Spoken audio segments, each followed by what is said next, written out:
Week से strong कर सकते हैं, तो मैं बोलूँगा कि ज़रूर कर सकते हैं।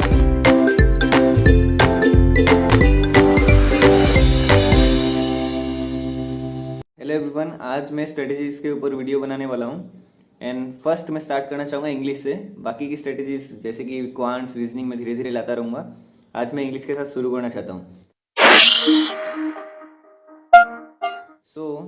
अभी यूट्यूब में या कोई भी वेबसाइट में काफ़ी सारे टीचर्स अवेलेबल हैं, जैसे कि Vishal sir, then Nimisha Bansal ma'am, then Aanchal ma'am, then Sandeep Kesharwani sir. अभी इतने सारे अच्छे अच्छे एजुकेटर्स हैं कि हम कंफ्यूज हो जाते हैं कि फॉलो किसको करना है।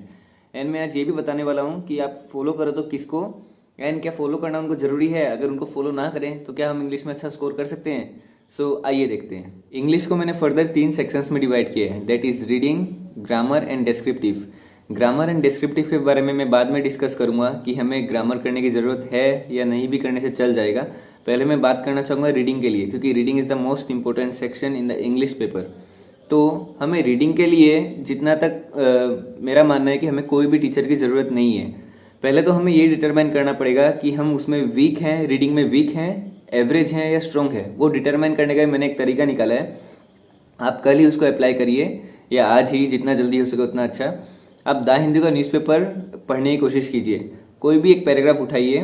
अगर आपको वो एक बार में समझ में आ रहा है, आपको सेकंड टाइम उसे पढ़ना ना पड़े समझने के लिए, तब समझ जाना कि आपकी इंग्लिश स्ट्रांग है। और एक पैराग्राफ ही नहीं, क्योंकि कभी कभी द हिंदू में भी इजी पैराग्राफ आ जाता है। तो आप मतलब 1 या 2 दिन ये प्रैक्टिस करिए ऐसा टेक्निक को। अगर आपको समझ में आ रहा है 1 गो में हर बार, तब समझ आए कि आपकी इंग्लिश स्ट्रांग है और आपको इंग्लिश पे ज़्यादा मेहनत करने की ज़रूरत नहीं है। बस जो प्रैक्टिस आप कर रहे हैं वही आप चलाते रहिए। और स्ट्रॉन्ग लोग तो, मैं स्ट्रॉन्ग कैंडिडेट्स तो ये सेशन को देख भी नहीं रहे होंगे जितना तक मुझे समझ है। तो अभी आते हैं एवरेज के ऊपर। अगर आप वो द हिंदू का नहीं पढ़ पा रहे, तब समझ जाना कि आपकी इंग्लिश स्ट्रॉन्ग नहीं है, या तो वो वीक है या तो वो एवरेज है। अभी एवरेज को डिटरमाइन करने के लिए क्या करना है, जैसे कि मैंने द हिंदू सजेस्ट किया था, अभी आप टाइम्स ऑफ इंडिया के ऊपर स्विच करके टाइम्स ऑफ इंडिया का न्यूज़पेपर पढ़ने की कोशिश कीजिए। लाइक उसका एक पैराग्राफ उठाइए। अगर आपको 1 गो में समझ आ रहा है, तब समझ जाने की आपकी इंग्लिश एवरेज है। एंड अगर नहीं आ रहा है, तो समझ जाना कि कहीं ना कहीं आपकी इंग्लिश वीक है। देन आपको उसके ऊपर वर्क करना पड़ेगा। तो अभी आपको अगर समझ आ गया कि आपकी इंग्लिश वीक है, तो वीक से एवरेज बनाने का तरीका अभी मैं बताता हूँ। आपको जिस चीज़ पर भी इंटरेस्ट है, जरूरी नहीं है कि आप न्यूज़पेपर से आपको शुरू करना है। आपको जिस भी चीज़ पर इंटरेस्ट है वो पढ़ना शुरू करिए। लाइक किसी को नोवेल पढ़ने में इंटरेस्ट हो सकता है, किसी को स्पोर्ट्स न्यूज़, किसी को कुछ। लाइक मेरा भी वीक सेक्शन था, मैंने एनालाइज किया था तो मेरा इंग्लिश वीक था। देन मैंने क्या किया था कि इन सोर्ट्स, डेली हंट, ऐसा ऐप आता है मोबाइल में, तो वो मैं डेली न्यूज़ पढ़ता रहता था। तो उससे क्या होता था, मेरा करंट अफेयर भी थोड़ा कहीं ना कहीं थोड़ा बहुत ठीक होता था, एंड मेरा पढ़ना भी हो जाता था। स्टार्टिंग में तो मेरा मन नहीं करता था पढ़ने का, लेकिन मैंने थोड़ी अपने ऊपर ज़बरदस्ती की एंड पढ़ने की थोड़ी हैबिट डाली। देन उससे क्या होगी, मेरा इंग्लिश एवरेज हो गया। अभी भी मेरा एवरेज है, मैंने अभी तक स्ट्रॉन्ग किया नहीं है, मीन्स करने की कोशिश भी नहीं की ज़्यादा। तो अभी मैं फिलहाल बनाने वाला हूँ अपना इंग्लिश का स्ट्रॉन्ग पार्ट। अभी मैं द हिंदू पढ़ता हूँ तो आधी बार मुझे 1 गो में समझ में आता है एंड आधी बार नहीं आता है, लेकिन टाइम्स ऑफ इंडिया मुझे 1 गो में समझ आ जाता है। मतलब मेरा इंग्लिश एवरेज हो चुका है। और एक टिप आप लोग को मैं बताना चाहूँगा कि कोई सोच रहे होंगे कि क्या हम वीक से स्ट्रॉन्ग कर सकते हैं, तो मैं बोलूँगा कि ज़रूर कर सकते हैं। जब मैं एक बार एग्जाम सेंटर गया था, तो होता है ना कि हम बात करते हैं एग्जाम खत्म होने के बाद कि आपका एग्जाम कैसा हुआ कैसा नहीं हुआ। तो एक लड़की से मेरी बात हुई थी। उसने मुझे बताया कि first time when she gave the exam, she got minus marks in prelims of English. But उसने फिर उसको इतनी शर्मिंदगी महसूस हुई, वो बार बार ट्राई करती रही एंड मीन्स ट्राई करती रही, क्या वो पेशेंसली प्रैक्टिस करती रही। And one day she got 30 out of 13 prelims within 6 months. ऐसा नहीं है कि उसने काफ़ी साल लगा दिए, within 6 months 30 out of 30 prelims में से स्कोर किया। And she told me that she will open a online channel in YouTube where she will be teaching English. उसकी मेंस की तैयारी भी अच्छी हो चुकी थी इंग्लिश में। तो आप सोच सकते हैं कि उसने मतलब अपनी इंग्लिश को स्ट्रॉन्ग बना लिया। अभी उसे द हिंदू पूरी आराम से समझ में आता था उसने, जैसे कि मुझे बताया। आप कभी भी अपना वीक एरिया को स्ट्रॉन्ग बना सकते हो अगर आप राइट डायरेक्शन में मेहनत करें तो फिर से मैं रिव्यू देना चाहूँगा कि अगर आपका वीक है, देन आपको जो भी अच्छा लगता है, स्पोर्ट्स न्यूज़ या नोवेल, आप वो पढ़ना शुरू करें एंड एवरेज बनाएं। देन आप टाइम्स ऑफ इंडिया को थोड़ा टाइम पढ़ें ताकि आपका एवरेज कंटिन्यू रहे। देन जब आपको लगे कि हाँ मेरा एवरेज बन चुका है, टाइम्स ऑफ इंडिया मुझे एक बार में समझ में आ रहा है, then go for the Hindu. And the Hindu पर थोड़ा लगे रहें, थोड़ी मेहनत जरूर होगी, लेकिन फिर आपका स्ट्रॉन्ग भी बनेगा एंड अच्छे मार्क्स आपके इंग्लिश में फैच होंगे।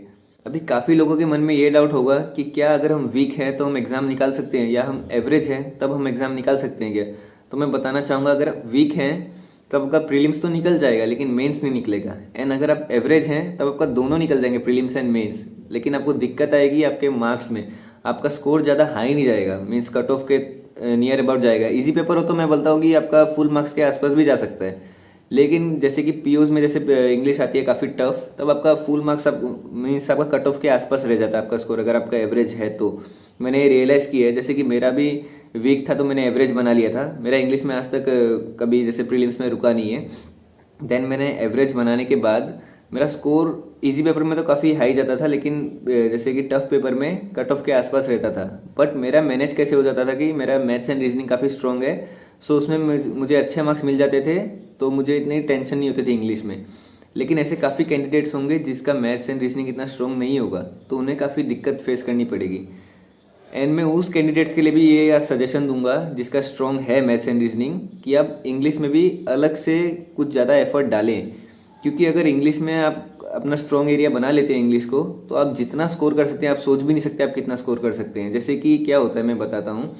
मैथ्स एंड रीजनिंग में आप एक पॉइंट तक ही स्कोर कर सकते हैं, टाइम बाउंडेशन होता है। बट इंग्लिश में अगर आपका स्ट्रॉन्ग है तो आप फुल पेपर अटेम्प्ट कर सकते हो इवन इन मेंस। मेरे काफ़ी दोस्तों ने किया है एंड उन्होंने हाई स्कोर भी किया है, एंड उनकी सजेशन से भी मैं आज ये वीडियो बना रहा हूँ।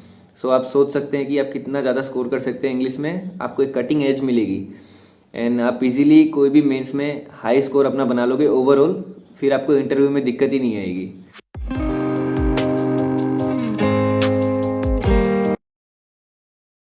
एंड टाइम बाउंडेशन से मेरा मतलब ये था कि सपोज आप रीजनिंग में 1 आवर का पेपर है एंड आप काफ़ी हाई लेवल के कैंडिडेट हो इंग्लिश में, मीन्स रीजनिंग में काफ़ी ज़्यादा एक्सपर्ट हो, फिर भी आप वो 1 आवर में पूरा पेपर को कभी कंप्लीट भी नहीं कर पाओगे। बट इंग्लिश में टोटली ऑपोजिट है। अगर आप काफ़ी स्ट्रॉन्ग हो इंग्लिश में, तब आप 1 आवर में आपका थोड़ा टाइम भी बच सकता है एंड आपका पूरा पेपर भी कंप्लीट हो सकता है, चाहे कितना ही टफ पेपर हो, क्योंकि उसमें रीडिंग करना है एंड मार्क करना है, कुछ पजल सॉल्व नहीं करनी, कुछ नहीं करना।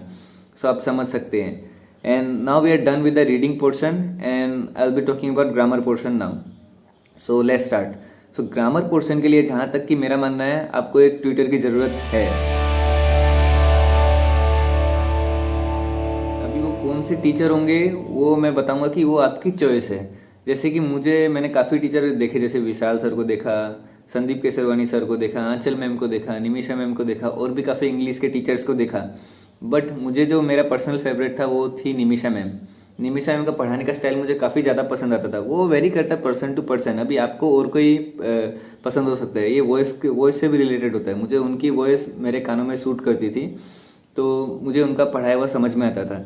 तो मैंने क्या किया, आपको ज़्यादा ग्रामर में एकदम डीपली नहीं घुसना है, आपको ऊपर ऊपर की नॉलेज चाहिए। जैसे कि मैम ने एक निकला था 120 रूल्स ऑफ ग्रामर्स, अगर आप वो कर लेते हो तो वो सफिशिएंट है। एग्जाम में उससे ज़्यादा कुछ आएगा नहीं। एग्जाम में तो डायरेक्टली ग्रामर का पोर्शन आता नहीं है, बट उसकी कैसे हेल्प होती है मैं बताता हूँ। जैसे डिस्क्रिप्टिव पार्ट है, अभी एवरीवन के साथ हैज़ लगेगा या हैव लगेगा। जैसे एवरीवन हैज़, एवरीवन हैव, अभी वो दोनों में से क्या लगता है? अगर आप डिस्क्रिप्टिव लिख रहे हो तब तो आपको ग्रामेटिकली थोड़ा करेक्ट होना पड़ेगा, वरना तो आपके मार्क्स काफ़ी ज़्यादा रिड्यूस हो जाएंगे। सो इसलिए ग्रामर उस डिस्क्रिप्टिव पार्ट के लिए काफ़ी ज़्यादा इंपॉर्टेंट हो जाता है एंड आपका सेल्फ कॉन्फिडेंस भी बिल्ड करता है ग्रामर। जैसे कि अगर आप कोई छोटे बच्चे आपसे पूछ लेते हैं कि इसका ग्रामर मुझे करके दे दीजिए, तब आपको शर्मिंदगी महसूस होगी अगर आप नहीं कर पाए। एंड वहीं अगर आपको ग्रामर आता होगा, नॉर्मल रूल्स, छोटे मोटे रूल्स, तब आपको एक सेल्फ कॉन्फिडेंस आएगा अंदर से कि मुझे हाँ इंग्लिश आती है। तो उस केस में आपकी ग्रामर काफ़ी हेल्पफुल है। ऐसे एग्जाम पॉइंट ऑफ व्यू से नहीं है, लेकिन डिस्क्रिप्टिव पॉइंट ऑफ व्यू से है, मीन्स लॉन्ग टर्म के लिए अच्छा है। तो आपको नॉर्मल कुछ रूल्स है, 120 रूल्स ऑफ ग्रामर, अगर आप निमिषा मैम का जाके देखिए, आपको काफ़ी ज़्यादा हेल्पफुल होगा वो वीडियो। सो एंड डिस्क्रिप्टिव के लिए मैंने अभी तक 3 या 4 डिस्क्रिप्टिव दिए हैं, SBI PO का, IBPS PO का, ECGC PO का। तो एक बार भी मेरा डिस्क्रिप्टिव रहा नहीं है, मेरे हर बार मैंने डिस्क्रिप्टिव निकाल लिया। मैंने कुछ अलग से मेहनत नहीं की थी, बस मैंने 120 रूल्स ऑफ ग्रामर्स पढ़े थे एंड वही काफ़ी ज़्यादा हेल्पफुल थे। मार्क्स तो पता नहीं मुझे ECGC PO and SBI PO का डिस्क्रिप्टिव के मार्क्स तो अभी तक शो नहीं हुए। IBPS PO के मार्क्स आए थे जिसमें मुझे मिले थे 12.5। ज़्यादा अच्छा स्कोर नहीं है मुझे पता है, लेकिन काम चल जाता है। अगर मुझे ग्रामर नहीं आता तो मुझे उतने भी नहीं मिलते, क्योंकि मैंने एक्स्ट्रा से कुछ डिस्क्रिप्टिव के लिए मेहनत की नहीं थी। अगर मेहनत नहीं की तो वैसा ही फल मिलता है। तो आप इस पर भी थोड़ा फोकस करिएगा। सो यही थी मेरी इंग्लिश के लिए स्ट्रेटेजी। तीनों पार्ट मैंने डिस्कस कर लिए, जो कि थे reading, grammar and descriptive. Now be focused and crack the exam.